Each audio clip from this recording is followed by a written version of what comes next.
Pozdravljeni iz Tehnoparka Celje. Ker smo v tem tednu, v tednu iluzij, smo se danes odločili, da naredimo nekaj čisto posebnega.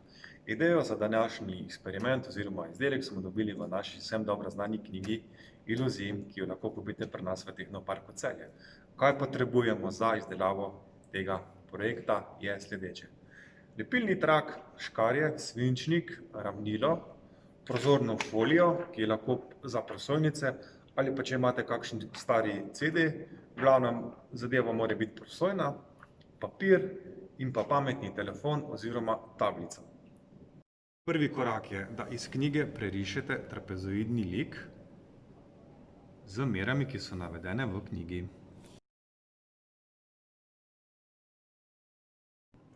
V našem primeru je dolžina zgornje stranice 6 cm, stranske 4,5 cm in pa spodnje stranice 2 cm. V drugem koraku vzamemo prozorno folijo in jo položimo na bel list papirja, da lažje izrezujemo narisani lik. Pomagamo si z lepilnim trakom, da nam papir med seboj ne drsi. Zadevo kasneje izrežemo. Za hologramski projektor potrebujemo izrezati 4 enake like, ki jih kasneje sestavimo.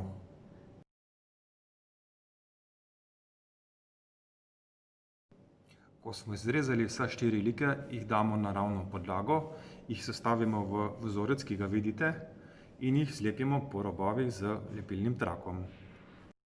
Sedaj pa samo še zalepimo zadnji 2 stranici in sicer tako, da dobimo piramido. Naša piramida oziroma projektor izgleda takole. Za projekcijo naše piramide potrebujemo video, ki je razdeljen na 4 enake dele. Rezultat teh združenih slik je navidezna globinska slika, ki je zanimiva za pogled.